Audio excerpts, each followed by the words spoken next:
Welcome back, guys, to the Utah Boys Podcast. We're just living the best life we can. Yes. Yes, we are. Yeah, today we're going to talk about a few things. We'll see where it goes. I feel like it just takes off in a direction and just organically flows. But I know we get a lot of questions about ice baths. It's kind of what we've been emphasizing the last 2 months. So we're kind of go a little bit deeper detail on the specifics of why we do it, how we do it. So Nate and I both wake up 4 a.m., go get our gym workout in. I work out. By the time I get there at 4:30, work out till 5:30. I come home, and I'm usually getting into the ice bath between 5:45 and 5:50, and I do 5 minutes. Up here in northern Utah, this week it hasn't been bad. It hasn't even been freezing over.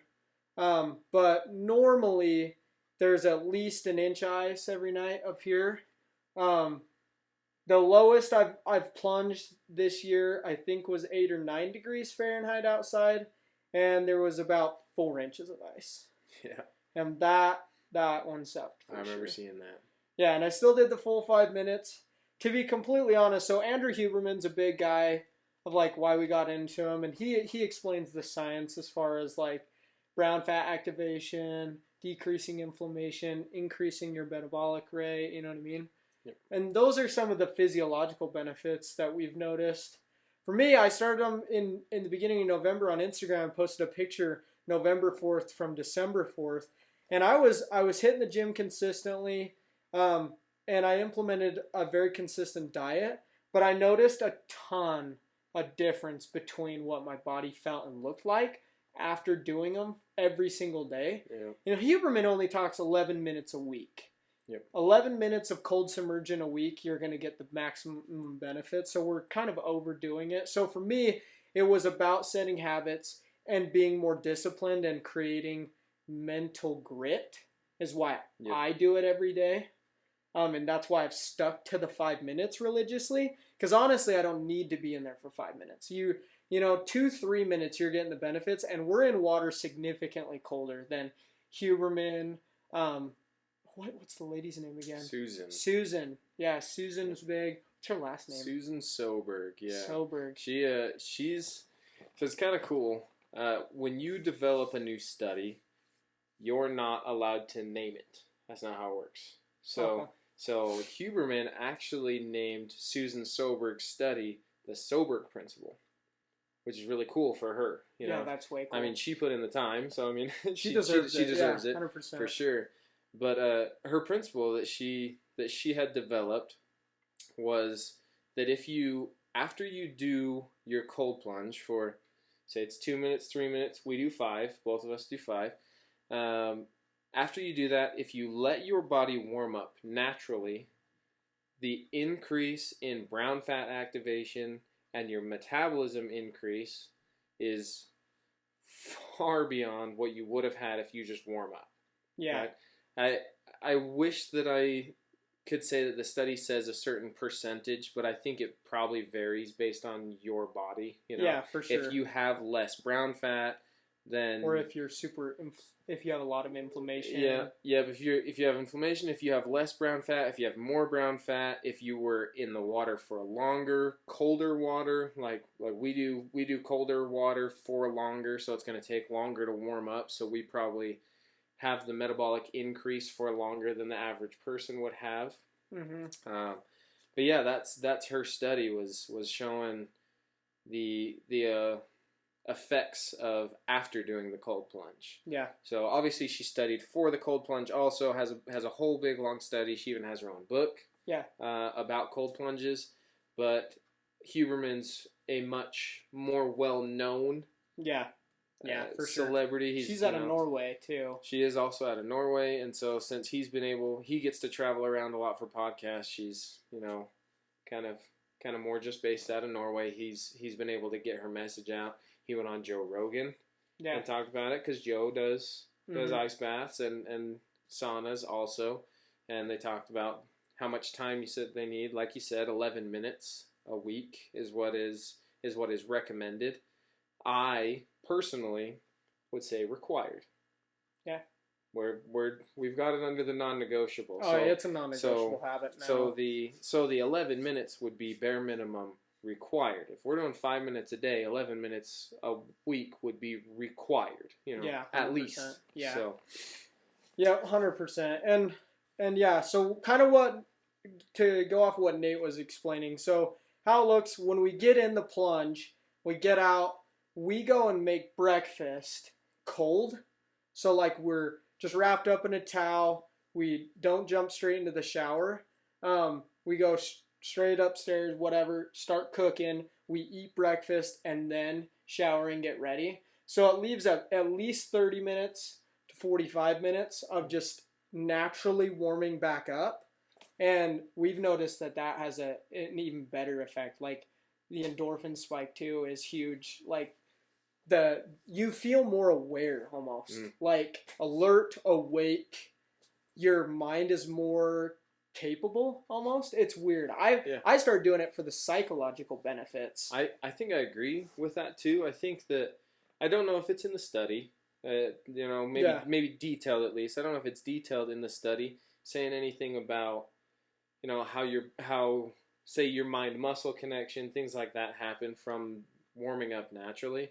But I really do feel like I have more control over my body when I'm warming up naturally.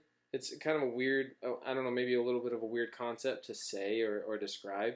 But when you're warming up naturally, especially after a couple of days of doing it or a couple of weeks of doing it, you're like, okay, like my body's going to warm up here. And if you focus on, say, my feet are really cold, you focus on warming up your feet, it's the next thing that warms up. Yeah, it's crazy. Dude, it's crazy. And so we do ice baths a lot for the psychological benefits of it, and I think that's just as important. The post bath. Yeah. Is just as important. Dude, it's been a game changer for me, like anxiety and obsessing over unnecessary things, dude. Like a month in, it was like gone. And really, if anyone's struggling with like any sort of like, if you really feel anxious or you really do feel like you're depressed a lot, you should implement those. Obviously, you need to make lifestyle changes and start creating good habits, getting rid of bad habits. There's a lot that goes into it, but this is one habit that's worth making, in my opinion. Yep, and we've talked about before. It's not fun. There's nothing fun about it. And here's another thing. I don't think we ever mentioned this. If it's worth it, it probably won't be fun. No, it is true. Almost always something. If it actually is worth it, you have to put in the time. And I'm not saying there's not fun parts in it. When you run, you get the runner's high, and it's fun. Until if you're trying to push yourself past your limits, that's not fun. But there's parts of it that's fun. Yeah. But you understand the benefits. We understand the benefits of an ice bath. When we get home from the gym and you go, it's time to go in the ice bath, you don't go, finally, it is time to go in the ice bath. Yeah. But you get in the ice bath because you know the benefits. Yeah, 100%. So we know what it's doing for our body. We don't love to do it, but we're grateful that we are doing it. Absolutely. And it makes a huge difference. Dude, yeah, it makes a noticeable difference once you implement it into your life. Absolutely. And obviously we've implemented several good habits, and with us training too, it's just amped up like the amount of exercise we can do too. Like we can train more often for harder. Yep. And that's been a game changer too. Yep. Because it's like it's elevated your ability to get better quicker. Yep. And I think it kind of allows you when you do enough hard things, it allows you to attack the next thing that's coming. Yeah. Right? Because you've done so much hard, you go, dude, I've already done this. I can go full force. I can go headstrong right at the next thing because I know what's coming. I know it's gonna suck. Yeah. But hey, I can get through it. Let's go. 100%. And it wasn't even just Huberman. Where I initially saw ice baths, and now there's several people I really like that do them. But Devin LeVake was a big guy that was doing them that I really liked. And I like Devin because of his lifestyle and the style of him being an entrepreneur, having the freedom to like challenge himself, and he lives his life to the fullest, dude. Like that to me is a dream, like really. Yeah. And he pushes himself to the limits. First man to bear crawl a marathon, which is just freaking stupid, by the way. Yeah, it is. Like, dude, that's next level. Like, seriously, it's people like that I have a lot of respect for because they're like, screw limitations. Like, we're gonna do it anyway, and they put in the work, dude. It ain't just some dream fantasy. They're like, oh yeah, I'm gonna try it, and I'm gonna just, you know what I mean? Like, dude, he worked his tail off to make that happen. Yeah. But then Joe Rogan does them. I love Joe. I'm a big fan of Joe. I know you are too. Yep. And he's been doing them for a long time. Yes. Yeah. He's even been doing the trading, doing sauna and cold plunge. Yeah, dude. He does the jump into both worlds. And another guy, Eric Heinman. I think I've talked about him before too. Yeah. He's a big triathlon athlete, and he's big into saunas too. He has got a sauna cold plunge, and he does both too. And there's And you're a big fan of sauna, and you got me hooked on it too, dude. There is a ton of benefits from sauna too. Yeah. The respiratory benefits, dude, from doing it a few times a week, dude. It can really improve your long-term health if you're doing it pretty regularly. There's a lot of cardiovascular health for it too. Yeah, it's crazy because I know a lot of people that work out that go on to like a bulk, right? They're on a bulking diet, and they skip cardio when they're bulking, and I'm like, what are you doing? I don't understand. Yes, you're trying to put on extra weight. When you're bulking, though, you shouldn't be eating, say, 1,000 calories over maintenance because you're just going to get fat. You're not going to bulk. You're going to get fat is what you're going to do. So if you want to eat 1,000 calories over maintenance, let's do cardio to burn, say, 800 extra calories. So that way you're really only 200 calories in a surplus. You know? Dude. And it's crazy because it's not just that you're not going to get fat anymore, but cardio health is important. Your cardiovascular health is so important, especially long term. Yeah. Oh yeah. Like, dude, if you want to avoid blood pressure problems or heart health issues, you know what I mean? Like, dude, that's all preventative. You know what I mean? Like, you can all implement things now that can really, really benefit you 30, 40, 50 years down the road. You know what I mean? Yep.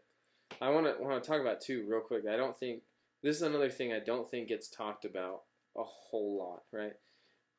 I'm the type of person that just about every winter I get sick. I definitely get sick. Yeah. And I completely attribute this to now doing ice baths. I've been working out in the morning. Dude, I've been working out in the morning for years, and I still was getting sick every year. Since I've been doing ice baths, my whole family has got sick. Those that I live with have got sick, and I have not even felt in the slightest bit sick at all. Yeah. Living in a house where every single person in the house got sick. Yeah. And I didn't even feel, I literally didn't even feel like I was fighting the sickness. Yeah. Like it wasn't like I'm normally operating at 100 and now I'm at, say 80, 70, 80, something there. Operating at 100, still operating at 100. Yeah. It's crazy. Yeah, dude, it really, because it activates your lymph node system is, from how I understand it, and correct me if I'm wrong, but it's like when you're cold, it forces your lymph node system to start pushing the blood through and get a full filtration. So you're getting like actual circulation through that system because you've put yourself into an extreme situation. It's like moving your blood faster to try and keep you warm. And Huberman talks about how it improves your immune system. Yeah, well, it's crazy too when you think about if you were gonna go into, say, battle, right? You're gonna go into battle, and you brought, say some form of weapon because you're gonna need it. Mm-hmm. You got some way to carry water, but then you bring, say, your TV and a game system and something else just stupid, right? As soon as you get into battle, you're dropping everything that doesn't matter. You're not carrying it with you. You're not 100%. Carrying that baggage. Your body's doing the same thing. Yeah. When you get into a fight or flight, like this is serious situation, everything that doesn't matter, it completely gets rid of and makes more of what does. No, that's a great way to put. Yeah, that's a great way to put it. And the sauna does the same thing. Sauna's doing the same thing. And that's why, dude, temperature therapy, I've talked about this on Instagram, dude. Temperature therapy has been a game changer, in my opinion. And I know you're the same way, dude. Yep. Like, that I could honestly probably not name a single thing that has had that noticeable or significant change in mental, cognitive function, as well as physical capabilities as temperature therapy. Because anyone can go train, anyone can get stronger, get more athletic, get their joints better, whatever. But dude, there's something extra that happens from temperature therapy that like you can't get anywhere else. Completely agree. And every high level athlete does it too. Yeah, you notice, dude. Like, I mean, people that are trying to get somewhere, they're doing stuff like that. Yeah. So as far as training goes, like what we're training for, I guess we can kind of go into detail on that. Yeah, absolutely. So, me and Nate have decided to get out of our comfort zones and really push ourselves. And so as of right now, we're specifically training for a half marathon in April, May-ish. And then we really, if everything goes the right way, we want to do our first triathlon in July-ish, end of summer time, fall maybe. But we really want to get one done by the end of next year, and then a marathon we also would like to do. So those are kind of the three big things, all in the same ballpark. And how I've started implementing training, Nate's obviously working around a shoulder injury. So the swimming portion is a big issue as far as the triathlon training goes. Yeah. But that's why we've really pushed and dedicated to the marathon training first anyway, because we both know the running portion also sucks. But for those of you that aren't really aware of triathlon training, the most common ones that are out there that people know about are Ironmans, half Ironmans. They also do sprints at smaller events. They've got sprints and Olympic triathlons, and then you've got your half and then your full Ironmans. So sprints are pretty. I don't know the number specifically on the sprints, but I think you're swimming 1,200 meters. And then I think you're biking I want to say it's 15 miles or something. And I could be wrong on those ones. And then I think you run a 5K, a little over 3 miles. The Olympic, you are swimming 1,500 meters, so that's just shy of a mile. And then you're biking 25 miles and you're running 6.2, I think. So we probably will start with that one. And then 2024, we would like to do a half Ironman that year. Half Ironman's a huge step up, though. I mean, you're swimming 1.2 miles, you're biking 56, and then you run a half marathon 13.1. Yep. And that's big. And honestly, the reason why we're doing those and the half and the full marathons is because it's kind of out of the comfort zone. I know you used to be big into running, and I did track in high school, but since graduating high school, dude, it wasn't something I was big into. I didn't love running. Yeah, well, it's been years pretty much for both of us to really do it. But to touch back real quick on it, the reason why we're doing a half and then doing a triathlon and then having the marathon after that is kind of depending on my shoulder. If I can get it rehabbed, we'll do the triathlon.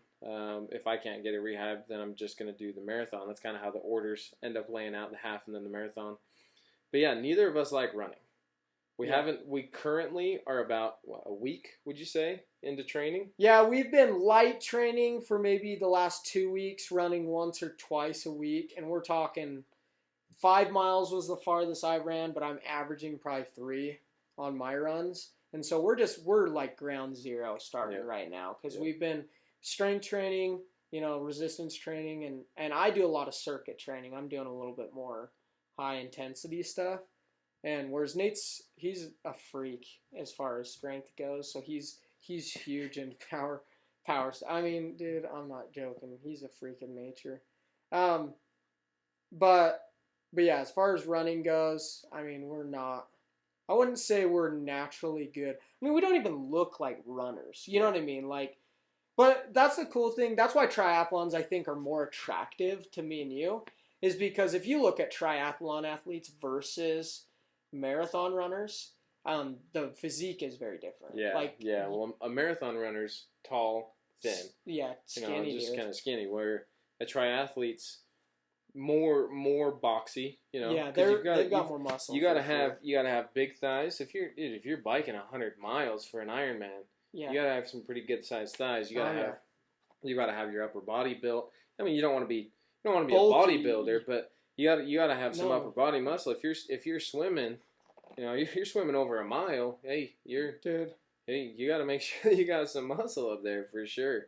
Yeah, it's a lot of work. That's kind of why it's been more enticing to us though, is based on how our physiques look, and back to it again about the running. We're not runners. We're not built like runners. Like we're saying, it is about as big of a challenge as we can think of. Yeah. No, seriously. That is possible to be done. Yeah. 100%. It's really out of our comfort zone, but it can be done through discipline and hard work. But yeah, to kind of give you guys a perspective, because I was guilty of this with the triathlon stuff. Like people kind of like swimming a mile. So the half Ironman, we'll take that 1.2 miles. So that's just about 2,000 meters. To kind of give people a perspective, because you think 1.2 miles, you're like, dude, that's cake, right? Like, dude, 1.2. But you're thinking of it in walking terms. Yeah. That's your problem.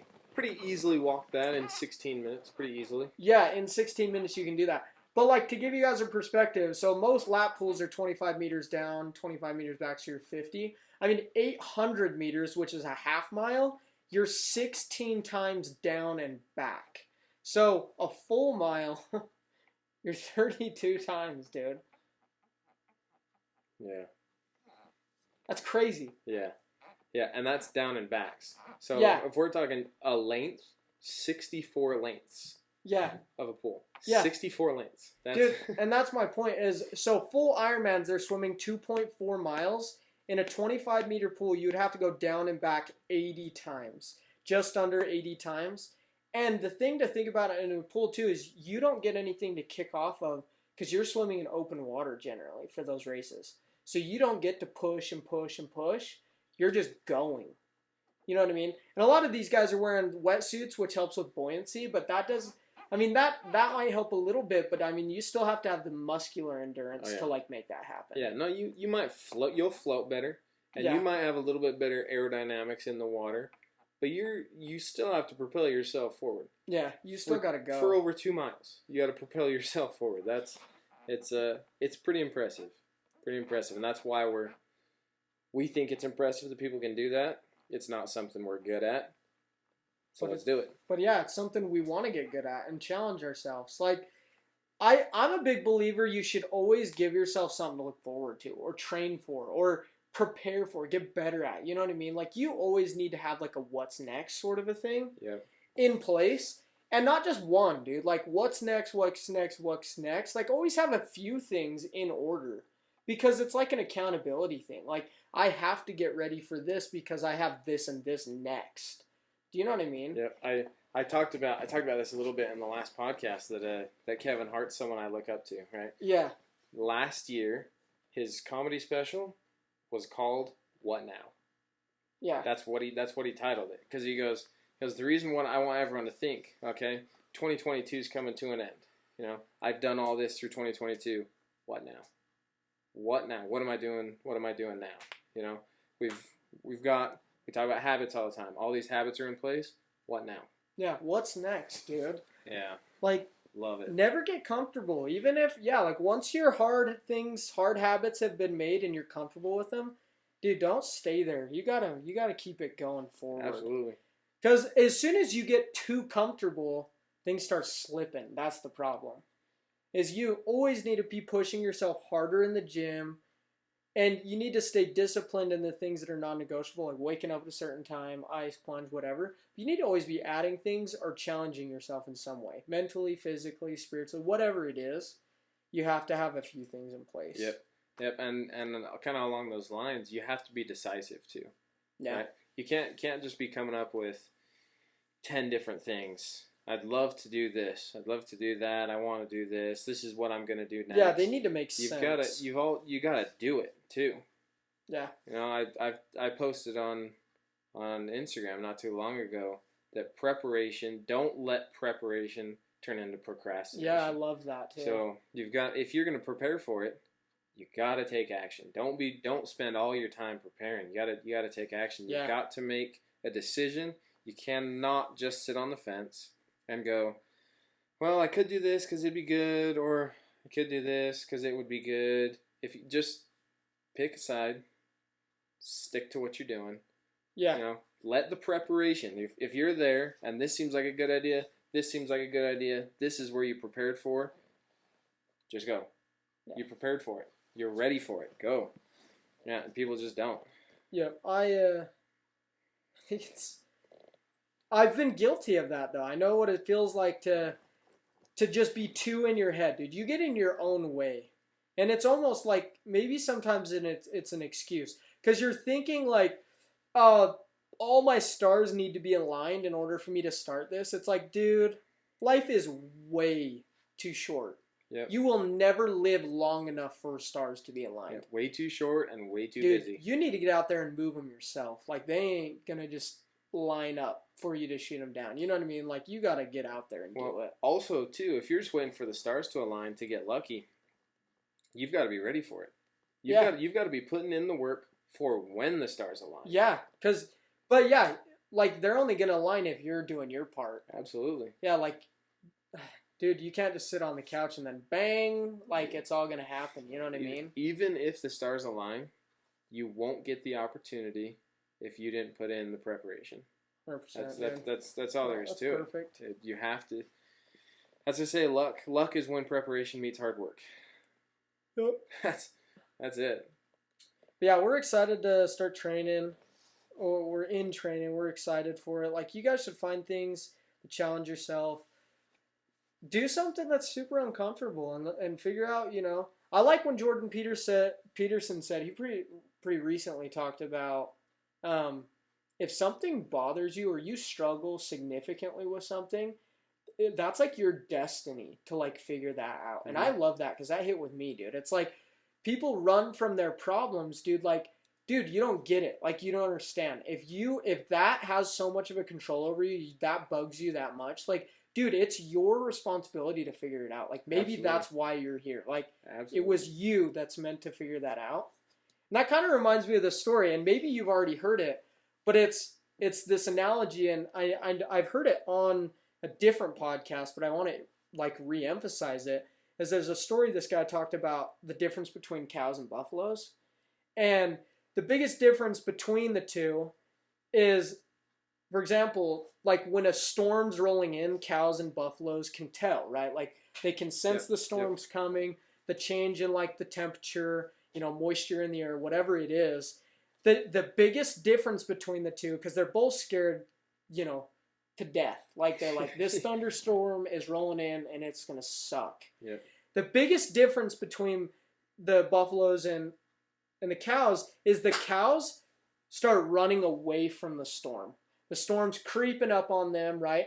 And what ends up happening is the cows are running the same direction as the storm, so they end up running in the storm longer because they decide to stay under the storm. And that reminds me, like, that's what people are doing when they're running from the problems. What buffalo do is they're still scared, but they turn and head straight into the storm because they understand the storm's going this way. If I go this way, I'll spend less time underneath it. So instead of avoiding their problems and them following and hovering over them for longer, they just plowed straight through it and it was quick. And it really opened my eyes because that's what people do too. Mm-hmm. They run from their problems. And you don't understand, dude, your problems are a storm and they just follow you, dude. You got to turn around and you got to light that thing up, dude. You got to go straight through it. Because a lot of times you'll figure out is like, if you were to just do that turn and run, dude, it might only take a couple days, weeks, maybe months to figure it out. Maybe it's years, right? But like, maybe you're struggling something for years and years and years. Dude, if you just turn around and run the other way, dude, we're talking month. And you might already have it figured out. Like, you might already, like, have it managed at least. Yeah. Do you know what I mean? And it was a big, like, it was such a simple analogy, but I'm like, dude, like, that's crazy. Because you can find that in people. Like, dude, I was guilty of that. Oh, yeah. I was always running from my mind. Like, you know, just not being able to, like, have the mental grit to know who I was and to be confident in that.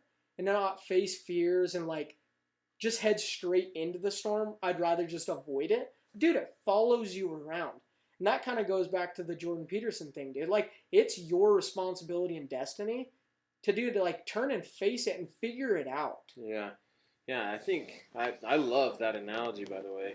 And I think so many people, by running from their problems, they turn to other vices. Yeah, dude, Right? it's so They true. turn to so much that's bad for you. Oh, You know? dude, I love that you brought that up. Just brings so many other different vices there, because there's so much out there to try to avoid something. Yeah, dude, there is. Okay, so there was this time.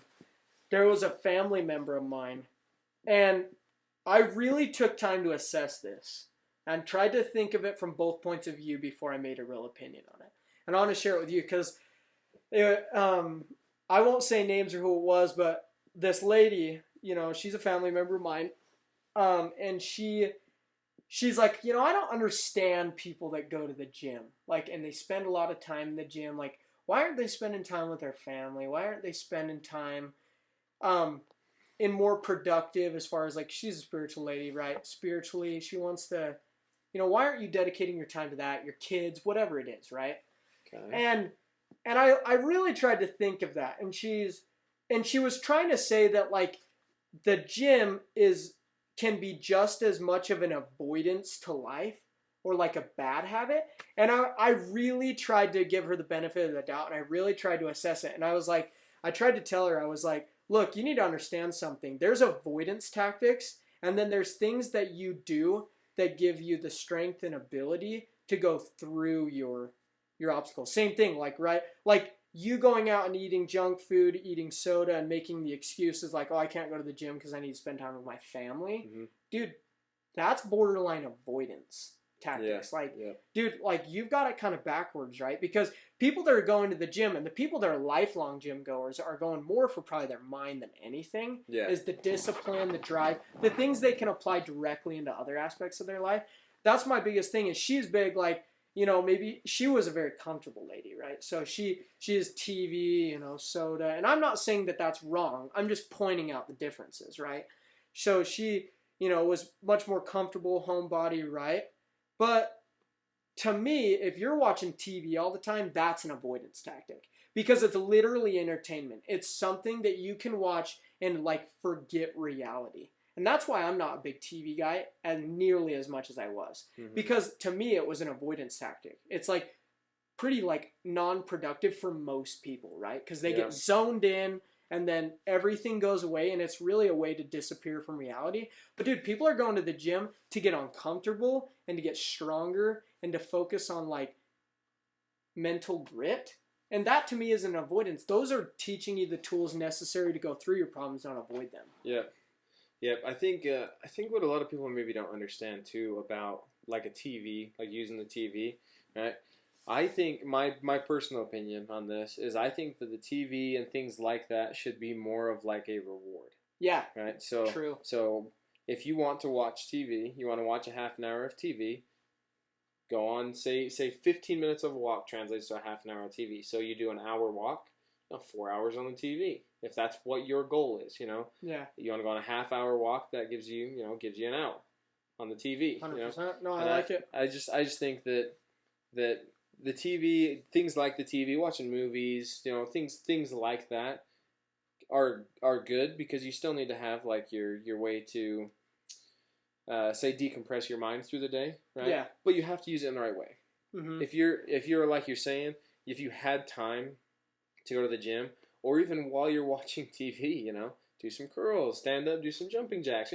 There's commercials on TV. During the commercial, stand up, do some jumping jacks, maybe walk down your hallway and maybe do a couple of loops in your house real quick, sit back down, watch TV. I guarantee you can get an easy 300 steps on each commercial break. Easy. Yeah, 100%. There's little things like that they're like, oh, well, I can spend time with my family. Okay, get active with your family. Dude, why do you all need to sit down to some chips and popcorn or whatever you got and watch TV? You can do stuff as a family. Go on a walk as a family. Go do stuff. There's so much to do that everyone just thinks, yeah, but we have to drive to go there, and getting everyone in the car is a pain. Yeah. What? You don't have to drive to go on a walk. Yeah. You just walk out the front door. Go on a walk. Just go around. And I think right now is a great time too, because as we know, this is around New Year's. We're just starting the whole new year off. Going around, there's lights. Yeah. Dude, get out of the house. You know? The sedentary lifestyle is the number one killer, in my opinion. Like, sitting down all day, like, sitting in general. Like, homebodied, sit down, office all day, lack of movement. I mean, it just breeds other bad habits, like eating unhealthy, Absolutely. Getting lazy, undisciplined. And there's a guy, Eric Heineman, I kind of talked about him, and he partnered with a company called Canes, but like on his shoes that they made, the saying is like movement is medicine, and everyone's heard that. But like, dude, you don't actually understand how powerful it is. Like, you have no idea like how powerful like movement really is in your life, to like how much you can change as an individual. Like, you could go from full blown out like couch potato to like one of the most productive, in shape, disciplined people on the planet if you were to implement movement, because any sort of movement starts to motivate you to do it more. Yep. And you become more disciplined in other aspects. Like, your mind gets stronger, you're more disciplined in daily things, small atomic habits, and then you eat healthier, you keep yourself accountable, you do things even when you don't want to do them, and it just starts to go up from there with constant movement. Yep. Like, you can't just like, oh, well, you know, I walked like 3 days ago. You know what I mean? Like, dude, you got to get uncomfortable every day. You've got to do something you don't want to do every day. Every day. Yeah, well, I don't know that people understand necessarily a whole lot that moving seriously changes how your brain's activated and how you can process thoughts. If you're sitting down all day looking at a computer screen, which I know there's a lot of jobs that do that. You just have to. It's inevitable. You're gonna have to do that. And there's plenty of jobs where you can't, say have a treadmill desk, something like that. You legit have to be sitting looking at a screen, and I understand that. But when you get home, would you rather go home and stare at another screen, a TV screen, until you go to bed and do it all over again? Or would you rather get home, get active for, say, 30 minutes, an hour, and the whole rest of your day, you're now in a better mood because you're active. Mm-hmm. You can get something done at your house. Maybe you need to clean something. Maybe something needs built, something needs fixed. You weren't doing that if right when you got home you sat down and went and started clicking the remote as you're watching TV. Yeah. Movement. Dude, it is so true. Like, and it's become such a passion of mine. And another thing to kind of go into that too is like another guy I really, really talked about in the last podcast, David Goggins. I'm reading his book still, and one thing he talks about is you need to have the answers to the questions that come up when you're ready to quit. Like, the most important conversation you have is with yourself, and he's talked about that, and that was a famous line, is like, the most important conversation you'll ever have in your entire life is the one that you have with yourself, because you carry your thoughts all day. You can't lie to yourself, and you need to sit down and really have a hard conversation with yourself. Like, a lot of people are like, well, I want this, but like, do you? Yep. Do you really, though? And are you willing to sacrifice the necessary things in order to make that a reality? And that's what it's big as he says before any ultra marathon or any crazy thing that he does is he has like a really like serious sit down conversation sort of a thing and figures out the answers to the questions that are going to come up when you're ready to quit, like when you're done. Yeah. Like, just, dude, what's crazy, dude, another thing he talks about is when you're ready to quit, dude, this changed my life.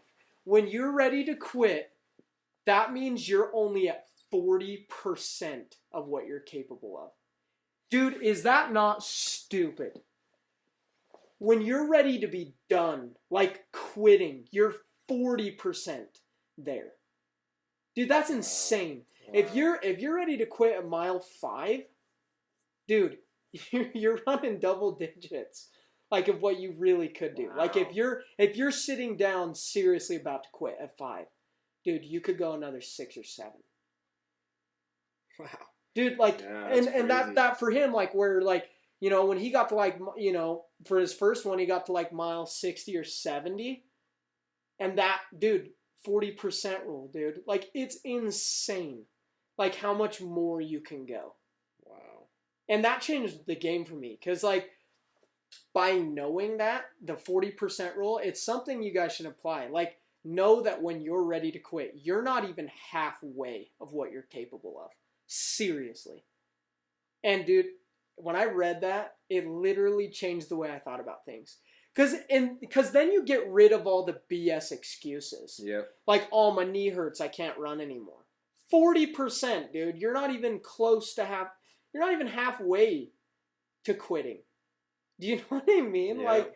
Yep. Like that's why it's crazy. Like, people are like, oh, I can't run a marathon because my knee or my foot hurts. It's like, dude, you don't even know. Like, you could probably do a marathon today, honestly. If you were 100% efficiency, you'd probably do it today. Which is crazy. Like, crazy to me. And that's why he's so big to me, is because he's mastered the mindset thing. If you can get to 80%, 90%, you know what I mean? Obviously 100% is the ideal, but, like, I don't know if you ever can get to 100%. Yeah. Wow. See, and that's kind of, I'm sure David's getting up in the 80, 90 Oh, because yeah, of, dude. Because of those conversations he has with himself. Like you said, that when the going gets tough, he already knows his answer. Yeah. And he doesn't want to go anymore. Too bad. Yeah, like, you need to have your why. Because he says that there's an inevitable question that will come up anytime you're doing something ridiculously uncomfortable, and is, why am I doing this? Why am I running a 100-mile race on 3-day notice? What do I have to prove? Dude, and he had those answers locked and freaking loaded. Yeah, because you know yourself. That's why it says the conversations, the hardest conversation is because you know yourself. It's just real quick too. Jordan Peterson talks about, he says that if you want to really learn about yourself, learn about what needs changing, what you need to do, sit on your bed at night. You heard that? Yeah. You just sit on your bed at night and think about what you need to do, what you need to work on, where you're at, where you're trying to go, things like that. And you'll get the answer. And he says this, and I love it. He says, you might not like it. Yeah. You might not like the answer you get. Yeah. Which is why it's the hardest conversation you're gonna have. Yeah, dude, it is. Because you have to be honest. You know, this is where I want to go. Am I doing everything I need to? And the answer, I bet 99% of the time for everyone, am I doing everything I can? No. Yeah, dude, isn't it crazy? Yeah, because he says what could I change? What would I change? What should I change? Yeah. Like, dude, those 3 questions, like, if you really sit down, like, you'll know. Dude, you'll know within 3 minutes, you'll know. Yeah. Did you freaking know before the question's even asked? Oh, yeah. You just don't want to have to admit it, dude. Yeah. Like, you got to get uncomfortable. When you hear the question, right, when you hear someone say, this is what you need to ask yourself, you have the answer. Oh, you yeah. You don't have to ask yourself yet. Yeah. Someone said it. This is, what should I be doing? You know. Yeah. You know, what could I be doing? What should I be doing? You already know. Oh, yeah. And one thing I noticed, I want you to test, is, if you agree with this or not, but there was one point for people out there, I know there's going to be people that say, I just don't know what I want to do or what I can do. I'm telling you from my experience, if that's the answer that comes to your head, is I don't know what I'm supposed to do, you're living way too much in your head. You aren't doing enough action. You're like way too much thinking and procrastination. Like, things are just going into this endless stupid circle. You're never actually going to get anywhere, just like going in loops in your mind. Yeah. A lot of times, dude, like for me, like you've got to apply some action. Like, even if it's unrelated to like whatever you're trying to do. That's why exercise is big for me and you, dude. It's like aspirations, goals, things just pop up when you're a high performer. Yeah. There was a guy I was listening to about a week ago that said it's great to attain knowledge, but if you never put it into action, what good was the knowledge? Because everyone says knowledge is power, right? Yeah. Say knowledge is power. Knowledge is only power if you use that knowledge. Yeah. So Dude, I love that. you can I read love you can that. read and read and read and read and listen to everyone out there and go, oh dude, this is gonna be so cool. Here's a whole plan that I got. Awesome, okay, cool. Set that on your wall and that's all that happens. Yeah, dude, you need to do it. Don't do you any good. You've got to go do it. And that's that's why we talked about before in the last podcast to start just trying to get up earlier to do activity first thing in the morning. You don't have to know what you want to do. You don't have to know the job you want to do. I'm 24, you're 21. We don't necessarily know what we want to do for the rest of our lives, but we do know that we're disciplined enough to get up in the morning and get what we need to get done. So that's why we recommend go to bed earlier so you can wake up earlier. Get active in the morning so you can activate your mind and your body. Yeah.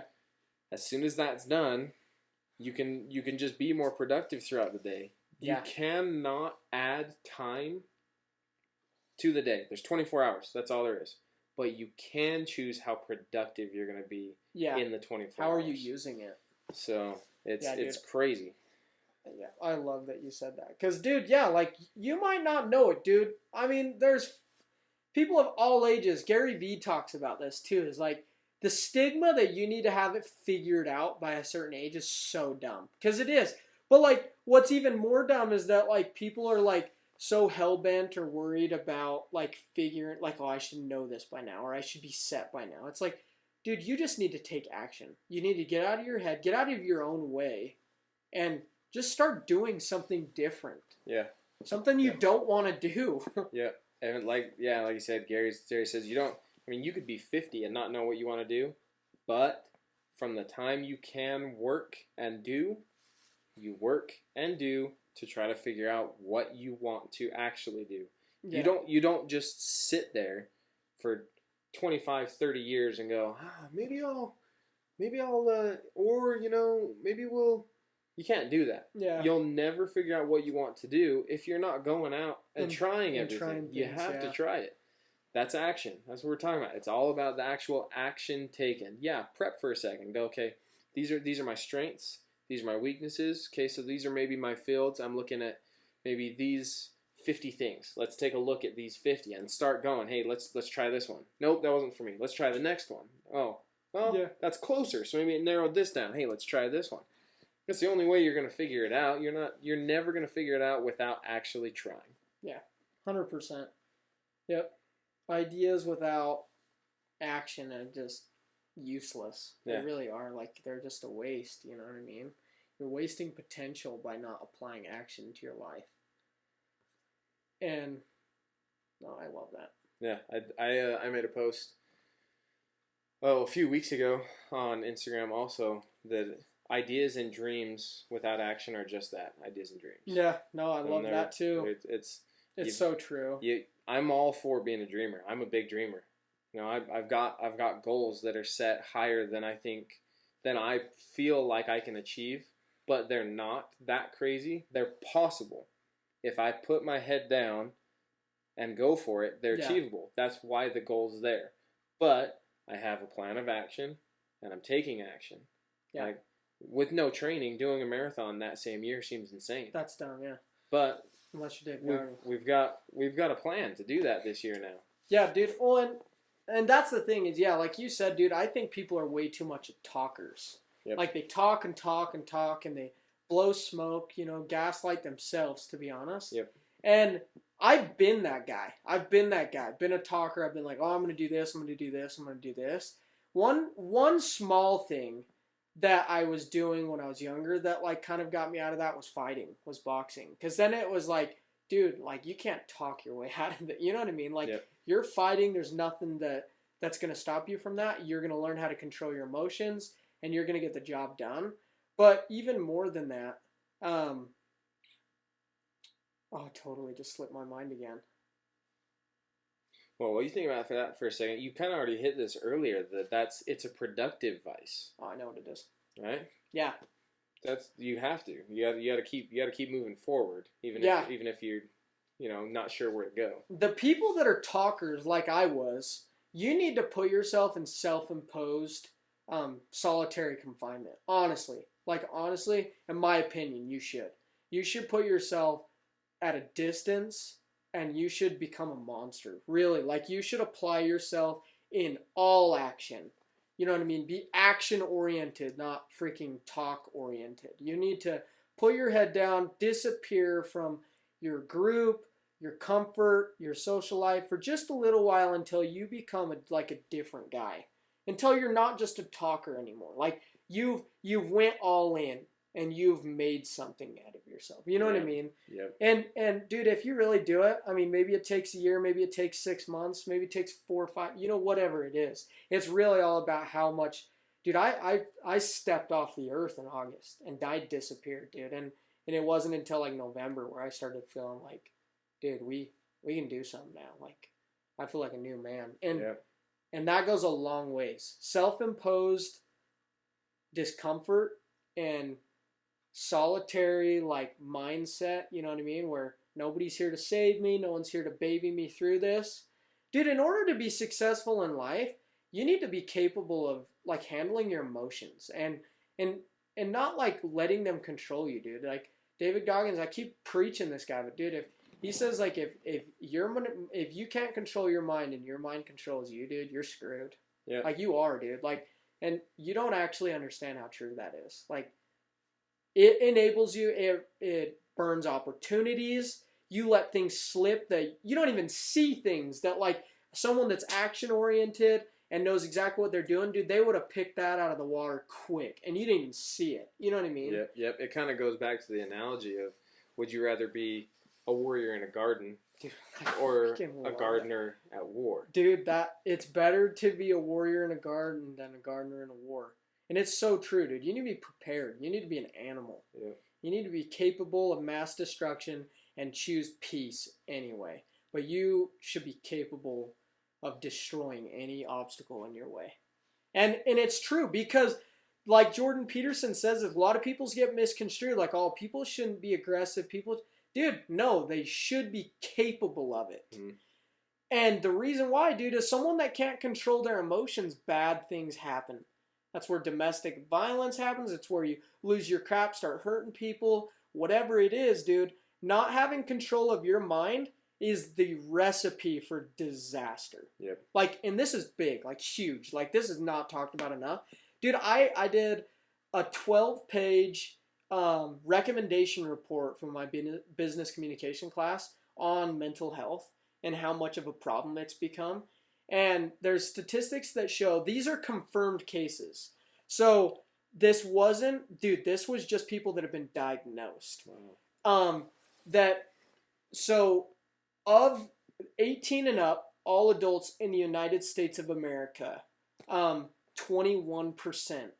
of the United States population struggles with some sort of mental illness. Wow. Diagnosed, dude. Yeah. It's like 55 million people diagnosed. That's not even the people that just haven't even went and got it done. And then it did a statistic, 17.8 million. I think it was like just shy of 6% of the United States population struggles with a severe mental illness where like they're unable to function in life alone. And dude, that blew my freaking mind because honestly, if you live in America, life's not that bad. Like really, like you're capable of making things happen. Yeah. People get dealt bad hands, but if you live in America, you probably have more opportunity here than anywhere else. And the fact that, dude, a third of the population is struggling with like something real big in their mind, I just feel like people need to really start taking control of their mind and making a real effort. Yep. And I mean, I feel like most people have kind of went into that sedentary lifestyle. They've got too comfortable, and that's where your mind starts self-destructing. And I know we've talked about that. Like, dude, if you aren't using it, you start to lose it. It's like your body caves in and starts killing itself.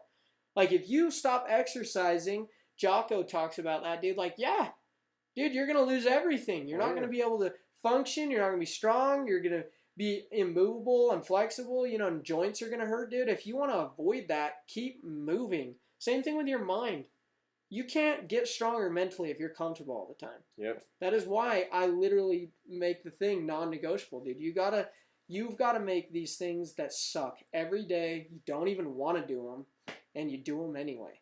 because otherwise you're gonna just sit there and complain. Yep. And like, oh, I'm depressed, I'm anxious, and I'm not trying to take away from that. I understand what it feels like to be in that situation, but dude, to really get out of that, you need to make things happen. Like, you have to have hard conversations with yourself, and you need to have the willingness to do things you do not want to do, but you're gonna do them anyway, and you're gonna do them every freaking day. Period, dude. Yep. That's like the first steps, in my opinion, because I was that guy, dude, for 10 years. I was that guy that was just, oh my God, man, my mind, anxiety, and I was weighing the people down around me. Everyone around me like had to carry my BS because I couldn't hold on to it, dude. That's not appropriate. That's not okay. Yeah. Especially as an adult, dude. If you want to be in a relationship, you want to have a wife, girlfriend, whatever, dude, in order for you to have a successful relationship, you need to be capable of handling your own emotions, have control over your own thoughts, your mind, because way bigger problems are going to arise when you're in a relationship. Oh, yeah. It's a much bigger commitment. It's a huge lifestyle change. So if you want to be able to create a healthy relationships, and this doesn't even have to be intimate relationship. It doesn't even girlfriend, wife. Like, dude, with your parents, your siblings, cousins, aunts, uncles, whatever, friends. Like, you need to be capable of handling your own stuff, so that way you're giving them your best. Yeah. Because if you aren't right, you can't give them the best that you could be. And dude, that's on you. That's seriously on you. We've talked about that before, but like, dude, it's your responsibility to be the best version of yourself, because not only for your sake, but everyone else around you. Yeah. Like JP talks about, you should be the strongest man at your dad's funeral. Like, and dude, that's a hard truth, but like, seriously, you should be strong enough mentally that you can walk life alone. Yeah. It's crazy too when you think about, when you talk about all like the mental illnesses and stuff that different people have got. Everyone worries so much about the problem that could be coming. Yeah, dude, I was guilty of that, dude. Yeah, you're the whole thing, and I'm not taking away from anxiety and depression that exists. I'm not saying that it's not there, but I am saying that the majority of it is self-imposed. Oh, 100%. So I'm not saying that there's no such thing as a chemical imbalance or anything like that, but I am saying that the majority of it, guaranteed, is self-imposed. If you have anxiety to where you cannot operate, anxiety is the fear of the future. Yeah. That's what anxiety is. It is. You're fearing so much about what could happen that your present is struggling. And like you said, in America especially, at least, I mean, don't get me wrong, there's better areas and worse areas of America, but for the most part, most of America has it pretty good. Oh yeah, quite good on the worldwide perspective. So yeah, as far as the whole world goes, America as a whole has it pretty good. So quit worrying about the problems that could come, because there are going to be real problems that come. Yeah. And if you're constantly worried about what could potentially come and not living in the moment now, it's all gonna. As soon as that real problem hits, oh my goodness, it's all going out the window. Yeah, dude. There's no chance. Well, think about how much of a waste of time that is to be worrying about the small stuff, because there is a bad day coming for us all. So why not be in the moment, be present, keep pushing yourself, because that day will come. You know what I mean? Be prepared for that, but be grateful and be in the present. Like, seriously. Well, and how are you supposed to prepare for the bad moment? How are you supposed to be the right place mentally, the right place physically, the right place spiritually even? If you're worrying about all of the different possibilities and never progressing yourself. Yeah. If you're worried about everything else that could possibly happen, you're never going to be in the right place mentally, physically, spiritually, and whatnot while you're too worried. And when it does actually hit, you're not ready for it. Yeah. Because it's going to hit. Like you said, it's inevitably going to happen. Yeah. 100%. Everyone is going to have problems. I don't care if you are homeless. I don't care if you are the richest man in America or in the world. You're going to have problems. It's going to hit, and it's going to hit hard. And if you're not ready for it, as in prepared yourself physically and mentally and say spiritually, it's going to tear you apart. But if you are ready, you've got the mindset, you're all prepared for it. When it comes and hits, it's the same kind of thing as you're saying the buffalo. You're ready for it. Let's go. Let's charge this head on. Let's get through it. Boom. We're good. I was ready for it. Where the cows, if you're not ready for it, you're just running please, from please it. not yet. You're Please running not yet. in it the whole way. Yeah, dude. And we're all gonna die. That's the thing. Like, dude, everybody's dying. Everybody on the planet right now will die. It's not if, it's when. Inevitable. Only thing guaranteed in life is death. Mm-hmm. That's the only thing promised. 100% guaranteed everyone's going to die. So, yeah, why are you too much in the future, dude? Like I said, you die tomorrow, in a week, in a year, 70 years. You don't know. So why waste your time? And I've been guilty of that, dude. Mm-hmm. Anyone that knew me well, like even 6 months ago, dude, I was always in the future. I was always, what if this, what if that, what if. Dude, action. Take some action. Get out of your mind. Because, dude, you might die tomorrow. Yep. Like, let's have a good time while we're here. You know what I mean? And become the best version of yourself so that way you can give your best to others. That's one thing I've noticed, and I talked about that in the past is, dude, if you're all up in your mind, you're actually, dude, this is gonna maybe bug people, but dude, I seriously think you're naturally more selfish than somebody that's self-actualized, knows who they are, they know what they're doing, they have goals, they're action-oriented. Dude, you start caring about other people. Mm-hmm. You really do. You're like, dude, I ain't the main character in the world. Like, well, I think too, it comes from my personal opinion here. I think personally it comes from that you've had problems, right? Everyone has problems. You've had problems, but as soon as you started figuring out how to take care of it for yourself, and now you're through it, you're like, oh, dude, a year ago, 6 months ago, 2 years ago, 5 years ago, life sucked. But you know what? I've pushed myself through, and now where I'm at, this is awesome. I love life. Hey, let me help you. Yeah. Let me help you. Life can be awesome. Let me help you. Yeah, think about how many people you could help if you dove into your problems and overcame them. Because, dude, there's somebody within the distance you could throw a rock that is going through the same thing. Yeah. Dude, that's one thing that I had a problem with, too. Is like this whole, like, I can't catch a break. Why am I dealing with this, dude? 2 things. Number 1, you aren't even close to the only person dealing with this. Yep. Number 2, there's people that have it significantly worse and would trade you problems today, no questions asked. Kamaru Usman said something that I loved. He said that his mom always told him, and forgive me for saying this the exact direct quote here, but he said that his mom always would say, I guarantee if we all threw our shit in a pile and you saw everybody's problems, you would pick your stuff back up and run.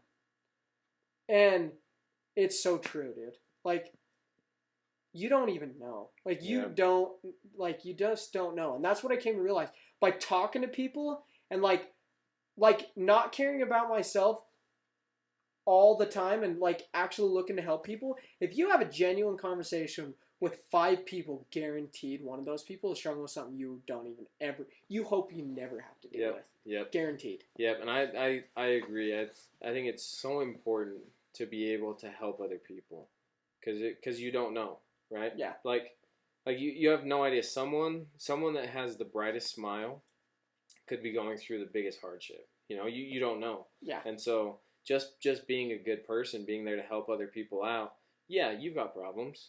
That's not a big deal. You've learned how to cope with them. Yeah. The other person might have also learned how to cope with them. But as you help them, they'll help you. That's just how it all works. Everyone's gone through stuff. Everyone's going to continue going through stuff. But if everyone helps everyone through the whole time, through the whole process, yeah, everyone's going to be moving quicker. That's just how it works. That's just how it works. Yeah, I'd love for if you guys have any problems or anything, hit us up, shoot us a DM. We'd love to help out.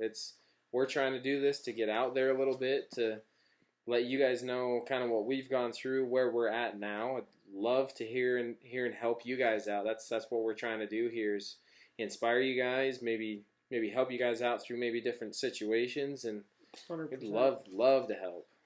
Yeah, dude, we're here to make an impact in any way we can, whether that's big or small. And I think everybody should do that a little bit more. And so I guess we're gonna lead by example and make that happen. Yeah, do the absolute best we can. So, well, as this pod comes to an end, that's what we're gonna kind of leave that message with you guys. Just do what you can to be the best version of you, to be able to help other people. It'll change the world. 100%. Yep. Really assess yourself, have hard conversations, figure out what you could be doing better, because it's not just going to impact you, it's going to change the people around you. Yep. And that's your responsibility. Yep. So, but we appreciate you guys listening in. We hope you stick around and get the word out, Yep. Share with a friend if you think it's something that they need to hear. And we'll see you guys on the next one. Yeah. See you guys. See ya. Appreciate it.